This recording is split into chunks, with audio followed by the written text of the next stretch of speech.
This week, Manchester City tried to overturn their Champions League ban. If they can't, what does that mean for Manchester City and the players? And what does it mean for the rest of the Premier League this season? We discuss on today's First Take.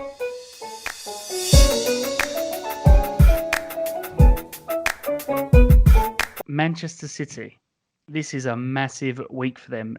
This week, they're having their CAS hearing where they're going to go through the charges that UEFA put to them. These two lovely boys are sweating it out right now, right behind me. Yeah, this is so CAS. They do this a lot for sport. Well, I say sporting teams. They do everything to do with sports. But what they try to do it in a timely manner. And so what that means for Man City is they're trying to get the case heard before the end of the season, so everyone knows who's doing what come the new season. So what are your thoughts on this? I think it's a big deal. I feel like people are underplaying what a massive deal this could be potentially for Manchester City in terms of squad motivation, transfer budget spend, which they're due to potentially lose £60 million in revenue on top of like the effects for the coronavirus. So you got that headache there. We just don't know exactly when CAS is going to come back and give their verdict on it. Because can you imagine if they upheld the transfer ban during this season, right? You will have Man City squad players just being like, okay, these final 9 games, what's the point in the rest of these games? And they're just only going to pick themselves up for the Champions League. So what is that? How does that impact other teams trying to get into 4th, 5th, 6th, and 7th place where Champions League and Europa League places are essentially up for grabs? I think Premier League clubs, to be honest with you, the best way to look at it'd be a bonus. I look into it too much because I think if you're a Sheffield United or a Wolves and you're sitting here going fifth might become available, I think it'd be really gutting if you finish fifth and then don't get the Champions League because it gets overturned. So I think they'll be trying to not pay attention to it too much. And I think it's in their own hands at the moment. So I don't think clubs will pay attention. Like, they will be aware of it, but until they're in a position where they can actually finish in a position that affect them, I think they're going to try as hard as they can to ignore it. I have a question for you though. So as soon as UEFA announced the charges, Man City almost immediately come out and denied them. Who do you think was in the right? Who do you think? Well, I suppose that is the question. Who do you think is in the right? You reckon it's UEFA have put forward proper charges that Man City have actually broke, or do you think Man City have a case and that they haven't actually broke any rules? Well, I think with UEFA, it would be pretty ridiculous for them to sanction a ban if they had no evidence. I'm sure they have created enough of a portfolio of evidence to say, yeah, Man City did, pump in some extra money for that sponsorship deal. I remember at the time, and that sponsorship deal was just way above what any other team was getting per year. I think only Man United would potentially get something like that, and I don't think they got that at the time.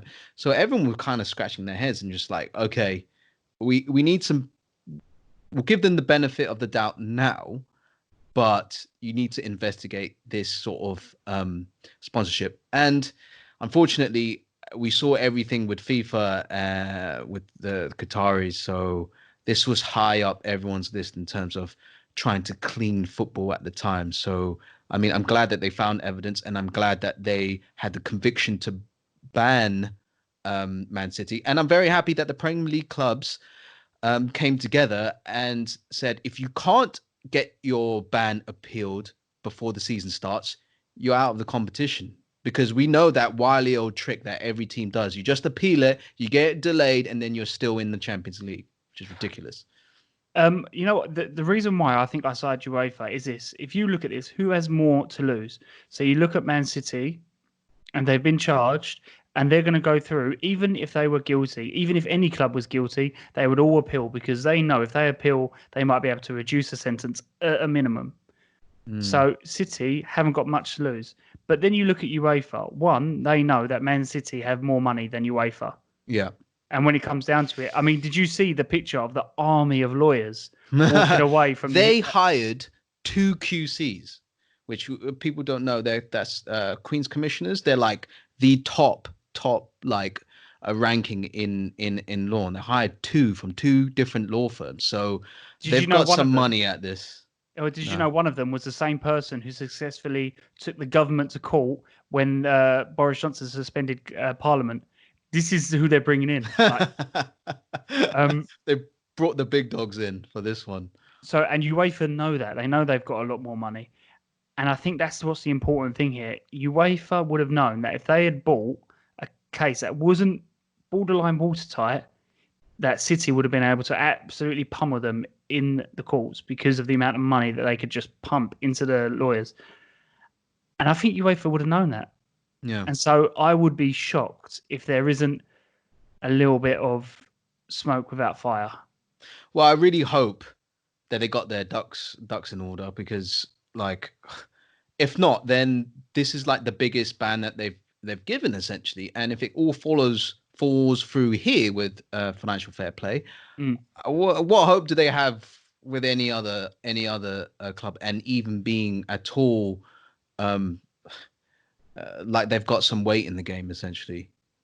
I think that if this does all fall through and they end up saying that that Man City were completely innocent of all charges, I think the financial fair play becomes a bit of a laughing stock, because it asks the question, one, when it definitely looks like that there were money being pushed into the club through sponsorship deals from the owner, when it looks like that, and two, what are UEFA doing if they're charging a club for wrongdoing and there's not enough evidence to actually charge them?